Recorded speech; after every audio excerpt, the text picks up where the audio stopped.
वांगचूक आणि जंतर मंतरवरील विद्यार्थ्यांच्या आंदोलनाच्या समर्थनार्थ चेंबूरमध्ये आंदोलन सुरू आहे। लाठीचार्जच्या विरोधात, केंद्र सरकारच्या हुकुमशाही विरोधात चेंबूरच्या सिद्धार्थ नगरमध्ये आज आंदोलन करण्यात आलं। आमदार सदाभाऊ खोत यांनी केलेल्या वक्तव्याचा सुद्धा यावेळी निषेध नोंदवण्यात आला। चेंबूरमधली ही दृश्य सीजेपीच्या समर्थनार्थ हे आंदोलन केलं गेलं आणि यावेळी धर्मेंद्र प्रधान यांनी राजीनामा द्यावा या संदर्भात सुद्धा घोषणा देण्यात आल्या, तशी मागणी करण्यात आली।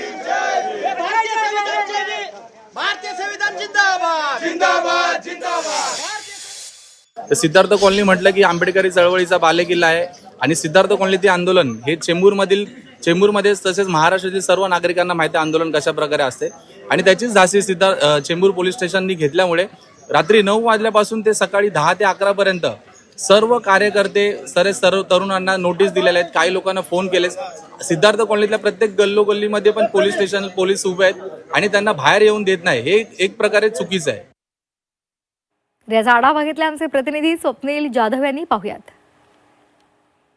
केंद्र सरकारच्या विरोधात केंद्रीय शिक्षण मंत्री धर्मेंद्र प्रधान यांचा राजीनामा मागण्यासाठी एकूणच गेल्या काही दिवसांपासून सोनम वांगचूक यांचं आंदोलन सुरू आहे आणि या आंदोलनाच्या समर्थनार्थ महाराष्ट्रामध्ये सुद्धा ठिकठिकाणी आंदोलनं होत आहेत। चेंबूरमध्ये मी आहे आणि चेंबूरमध्ये सुद्धा आंदोलन होतं। या ठिकाणी आपण बघतोय तरुणांकडून पोस्टर्स दाखवले जात आहेत। सोनम वांगचूक यांचं आंदोलन सुरू आहे, दिल्लीमध्ये अधिवेशन सुरू आहे।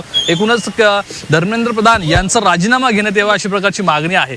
जो जंतर मंतरवरती जे आंदोलन सुरू आहे ते विद्यार्थ्यांसंदर्भात आंदोलन आहे आणि ते विद्यार्थ्यांचं आंदोलन पूर्ण भारतभर सुरू आहे आणि जे संसद भवनच्या बाहेर आंदोलन आहे ते शांततेप्रमाणे आंदोलन चालू होतं।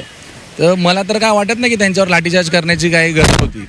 आणि सिद्धार्थ कॉलनी चेंबूर येथून आज जो आमचा तीव्र आंदोलनवाला मोर्चा जो निघाला होता, काल 5-6 वाजेपर्यंत कोणत्याही प्रकारचं नियोजन नव्हतं, परंतु काल जे दिल्लीमध्ये जे लाठीचार्ज झालं, एवढं म्हणजे खालच्या पातळीवर लाठीचार्ज केलं की विद्यार्थ्यांना खाली पडून मारलेलं आहे, ते एक प्रकारे चुकीचं आहे। तर सिद्धार्थ कॉलनीत आमच्या सर्व नागरिकांमध्ये एक आक्रोश होता की बाई ह्यांच्यावर लाठीचार्ज झाला हे कुठेतरी चुकीचं आहे आणि त्याचे पडसाद आपल्या सिद्धार्थ कॉलनीमधून पण सर्वांनी उमटले पाहिजे आणि शिक्षण मंत्री जे आहेत धर्मेंद्र प्रधान यांचा राजीनामा घेतला पाहिजे ही सर्वांची मागणी आहे। मुळात ज्या दिवसापासून सोनम वांगचूक सर यांनी उपोषणाला बसलेले आहे त्या दिवसापासून तर आजच्या दिवसापर्यंत सरकारने याबद्दल एका ओळीची सुद्धा भूमिका जाहीर केलेली नाही। मुळात ह्या सगळ्या प्रक्रियेमध्ये ज्या प्रक्रियेमध्ये विद्यार्थी भरडला जातोय त्याचं भवितव्य तुम्ही वेशीवर टांगलेलं आहे।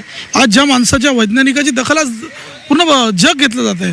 आज भारतातील जवानांपासून अनेक गोष्टींकरिता त्यांचं वेगवेगळ्या गोष्टी अधोरेखित केल्या जातात, परंतु मला आज सरकारच्या बाबतीत एक गोष्ट कळत नाही, आंदोलन हा नैतिकतेचा अधिकार आहे। जसं मला असं वाटतं आज मी एका गोष्टीचं ॲप्रिसिएशन केलं, मग राजकीय ती व्यक्ती नाही, आज संजय राऊत साहेबांनी एक डायरेक्ट गोष्ट सांगितलेली आहे ना की आज तुम्ही हा जो हल्ला करताय हा हल्ला तुम्ही डायरेक्ट विद्यार्थ्यांच्या मुळावर तुम्ही आघात करताय। मुळात आज नीट परीक्षेसारखा पेपर आज लीक होतोय।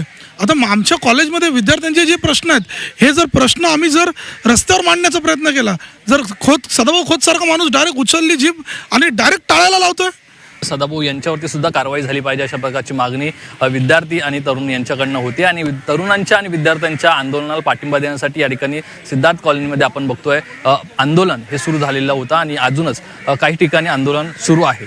कॅमेरा पर्सन अनिल सौंदाडेसह स्वप्नील जाधव, G24 तास, मुंबई।